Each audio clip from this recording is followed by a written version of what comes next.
dnešního videa.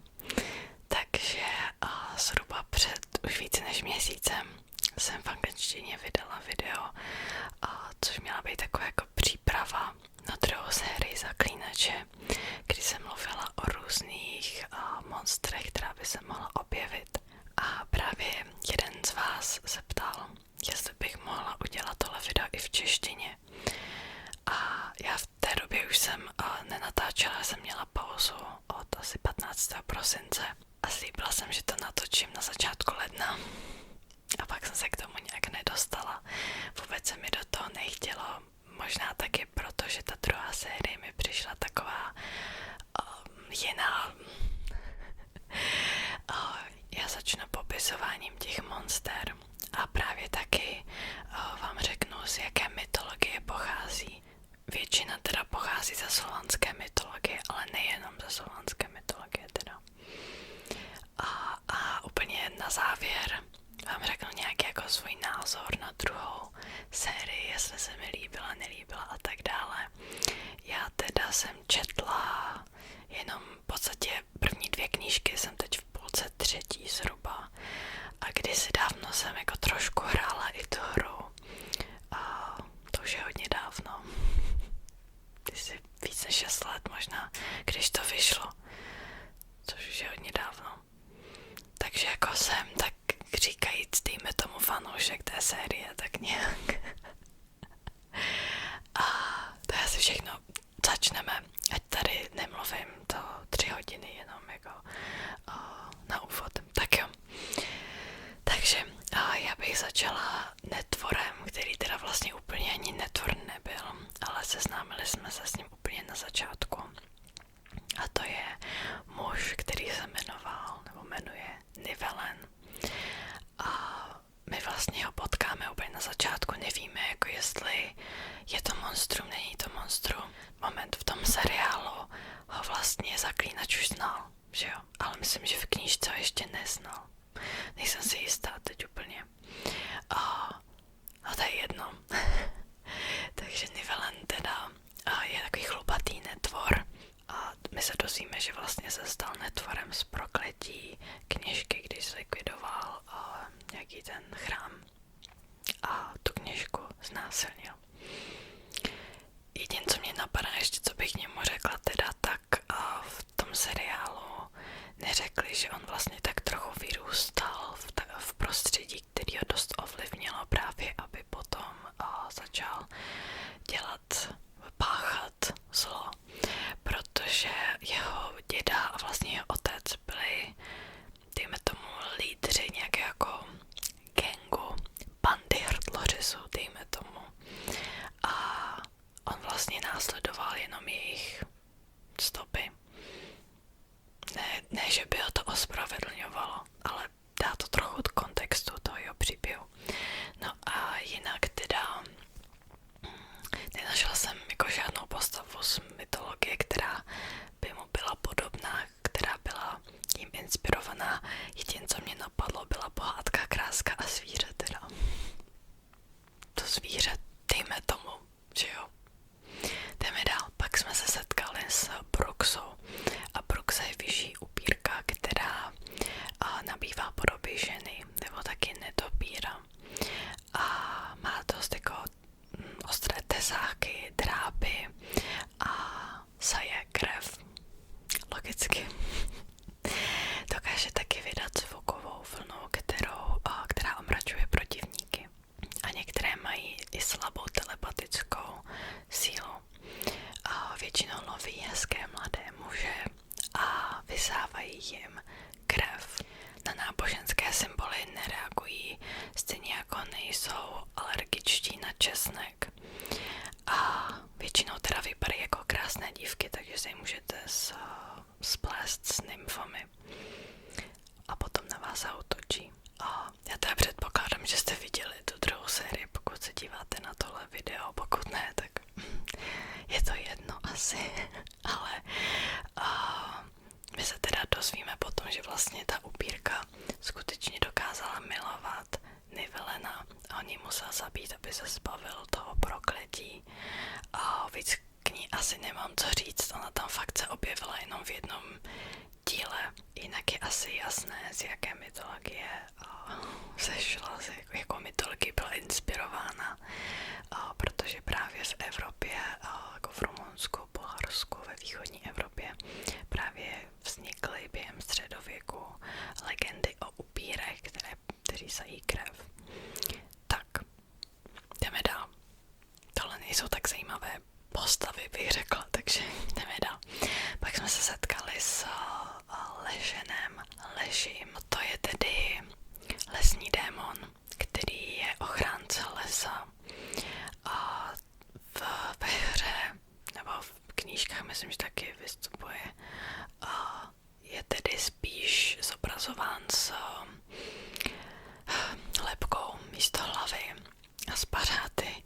V seriálu tedy vypadá spíš jako chodící strom jenom. A většinou byste ho zahlédli jenom pokud byste v lese zabloudili, takže není zas tak útočný.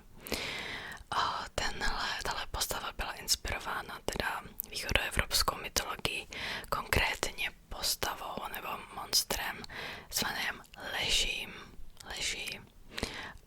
nebo také Ležovikem, Lasovikem, Polisunem nebo Mochovikem. Jo, to jsou různé názvy, což je v podstatě lesní démon, který se k lidem chová zlovolně. Někdy taky vypadá spíš jako čert, má ocas, je chlupatý a někdy obklopen smečkami vlků nebo medvědů. A je to teda opatrovnické božstvo. Někdy má také manželku, které se říká Ležanika. A děti, což jsou ležonky. U nás v Česku bych řekla, že máme ekvivalent hejkala. Já bych řekla, že hejkal je takový jako míň zlovolný. Řekla bych, že čím víc jako jdete na východ v Evropě, tím jako zlovolnější tenhle lesní démon je. Řekla bych, že u nás hejkal je spíš duch lesa, jo. Taky opatrovník lesa, ale není tak zlý. Tak jo, jdeme dál. Pak taky jsme se setkali se Skolopendromorfem, což je ta obří stonožka s tou zvláštní rohatou hlavou. A tohle je postava, která se vlastně ve hře vůbec neobjevuje a v knížce jenom tak jako zmíněná. A v seriálu ani není nijak pojmenovaná, protože právě to má být nová stvora vytvořená Siri. V knížce myslím zmíněno, že chovají triády z lesa Brokilon, které potom vysílají na lidi, aby se jim nějak mstili, protože oni nesnáší, triády nesnáší lidi, protože jim ničí jejich les. A vidí nepřítele v každé živé bytosti. Úplně mi nenapadlo, z které mytologie by tohle mohlo pocházet. Přece nám je to nová postava vytvořená seriálem taky, takže pravděpodobně jenom vytvořili příšeru, která prostě vypadá děsivě. Určitě byla inspirovaná jako reálnými stonožkami, ale to je tak všechno. Pak jsme se taky setkali se Zeuglem a nevím zase, jestli je pojmenovan v tom seriálu, což je stvoření, které se přizpůsobilo životu v lidských osadách a živí se odpadky a nečistotami, které produkuje město. Ze začátku je jako neškodný, ale čím víc roste, tím nebezpečnější je a potom útočí i na živé bytosti nebo člověka. V seriálu teda jsme viděli jenom pár chapadel, myslím, že jsme neviděli přímo jeho hlavu, že já vám sem dám obrázky samozřejmě. Zase tahle příšera z žádné mytologie jako nepochází, je to spíš jako moderní příšera, která ukazuje, že není dobré ničit životní prostředí, jo, protože ze začátku jako to není žádný problém, ale čím jako déle se ničí životní prostředí, tím větší problém to pak je. Tak, pak jsme se taky setkali s Černobogem, nebo taky Černobohem, a ten teda v seriálu vypadal jako obsidianový drak, zase byla to nová postava. V knížkách ani ve hře se vůbec neobjevuje.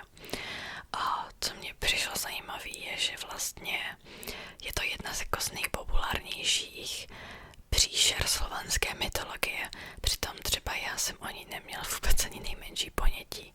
Vyskytuje se třeba například i v knížce, myslím, že i film Američtí bohové Neila Gaimana. Černobog je teda nějaký slovanský bůh, který má být stělesněním zla a špatného osudu, pochází právě z Polabí, takže tady jako taky u nás z Česka. A už je zmiňovan ve 12. století Helmondem z Posau, ale spousta vědců neví, jestli skutečně takový bůh v té době neexistoval, ale jestli v něj lidi věřili, protože ty nálezy, co se našly, jsou takové jako trošku podezřelé, dejme tomu. A nic jako moc neprokazují. Jinak jeho protikladem by měl být bůh Bělboh, nebo taky Bělbok. No, lidi věří, že tyhle bohové vznikly pod vlivem křesťanství jako bůh, ten dobrotivý, hodný, což je Bělbůh, a ďábel, což by byl Černobog, nebo Černoboh. Tak, jdeme dál.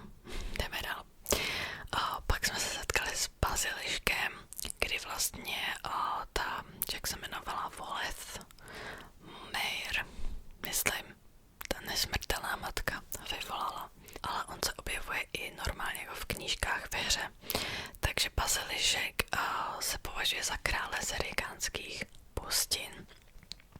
A tato bestie nenávidí vše živé, je tedy jedovatý a při pohledu na ní každý zkamení a jediný způsob, jak s ním bojovat, je, že mu ukážete zrcadlo a on se lekne svého vlastního odrazu. Teoreticky.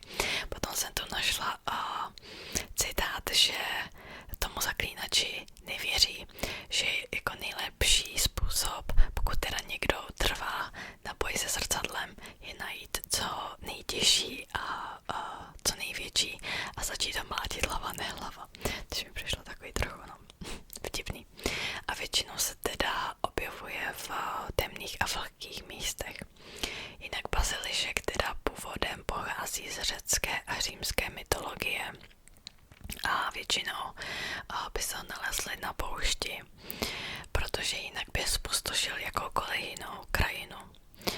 A proto se právě jeho domovskou zemí stala Kyrenajka, což byla římská provincie, která je v dnešní Libii. Jeho dech rozbíjí skály a spaluje trávu a je právě nejjedovatějším tvorem vůbec. Tak. A taky dokáže svým pohledem zabíjet. A říká se, že je tedy král hadů, protože na jeho syčení reagují veškerý hadi a poslouchají ho. Tak, už jsem se zmínila o teda Voleth Meir, což je tedy nesmrtelná matka. A tohle je zase postava, která je úplně nová v tom seriálu. V knížce ani ve hře prostě neexistuje.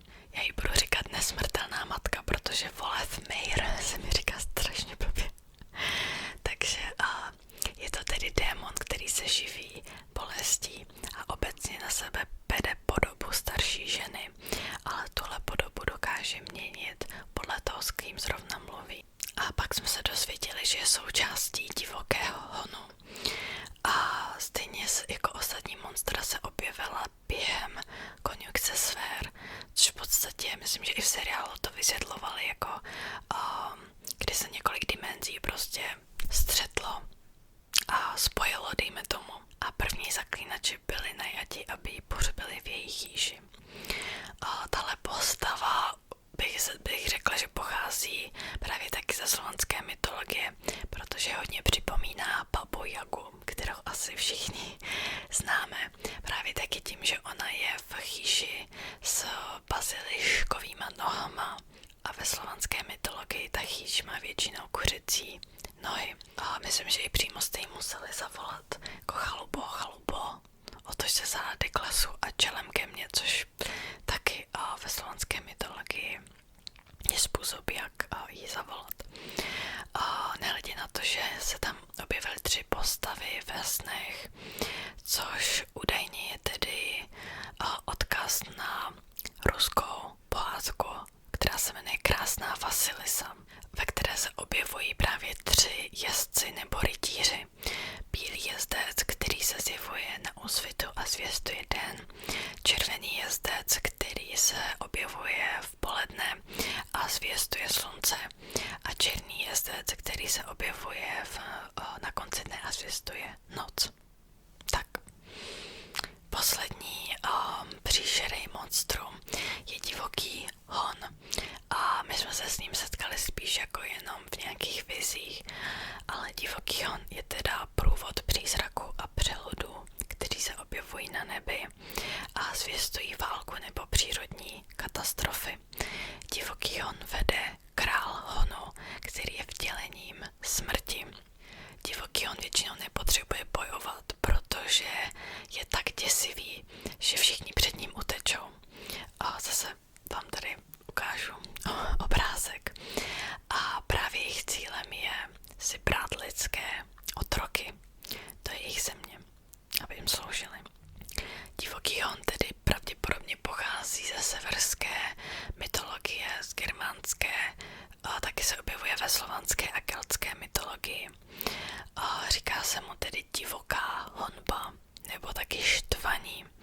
A je to označení pro skupinu demonického průvodu, kteří většinou obsahují jako duše zemřelých, lovců, duchy vojáků, lesní víly a často je taky doprovázen psy.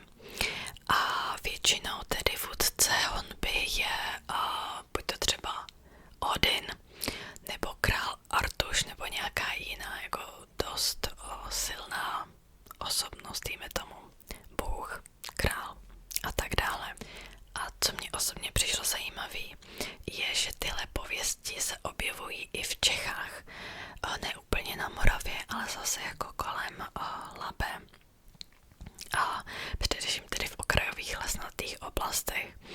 A honba má zpravidla teda podobu vojska mrtvých, kteří se objevují na dušičky nebo štědrý den, kdy se cvičí ve zbrani, hodují u ohně a okolo půlnoci táhnou za doprovodu bubnů.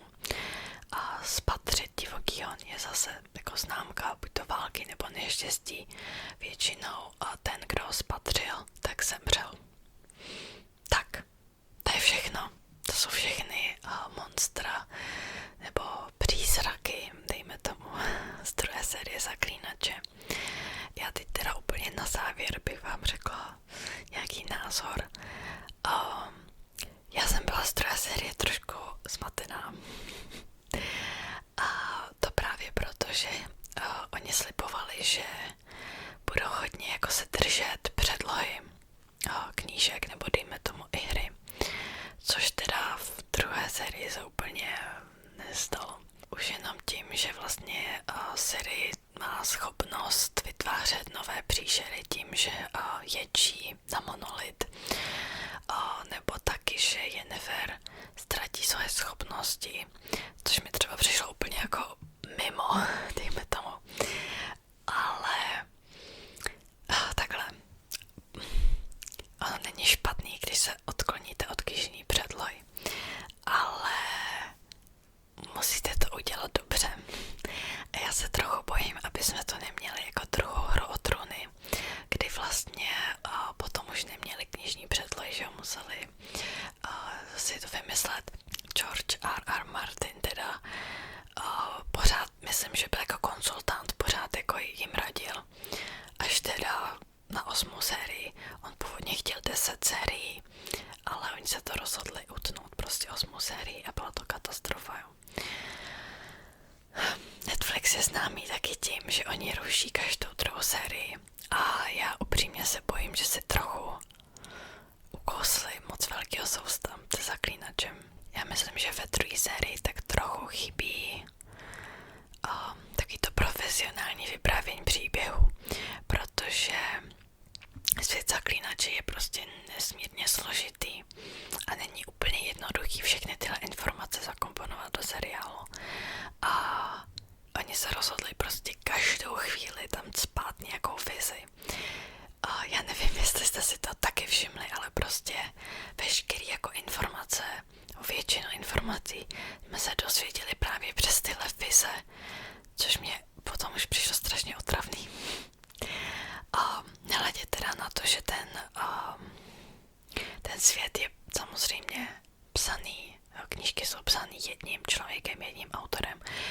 prostě ví, co chce sdělit, ví, jak ten svět funguje. Na druhou stranu seriál je vždycky psaný prostě skupinou scénáristů, kdy někdy ani třeba nemusí pracovat na celé té sérii. Určitě třeba nepracovali všichni na té první sérii. A tak se dost často může stát, že pokud si začnete vymýšlet nové věci, tak se do toho zamotáte a začnete vymýšlet nesmysly. A právě tohle není samozřejmě problém, pokud nemáte už fanouškovskou základnu, která prostě ví, jak ten příběh má být, ví, co od toho mají očekávat. A tím, že do toho začnete motat jako spoustu nových věcí, tak si dost jako tím můžete tu fanouškovskou základnu znepřátelit. Jinak co bych ještě řekla, že Netflix v poslední době tak trochu má problémy a právě tyhle fantasy série vyžadují prostě obrovské množství peněz do kostýmu. Jenom Henry Cavill určitě taky musí být dobře zaplacen a hlavně do efektů, že jo, CGI. A jak jsem říkala, jako Netflix moc se mu nedaří. Všimla jsem si, že Netflix hodně vytváří takové série, které jsou prostě nenáročný na nějaký ten budget, na ten rozpočet. Takže uvidíme, co se stane. Jak říkám, z té druhé série byla jsem trochu jako zmatená, protože i když jsem ještě neměla přečtenou tu třetí, čtvrtou knížku, podle které se to teoreticky má řídit, tak i tak mi to přišlo trošku mimo, dejme tomu, hlavně Yennefer.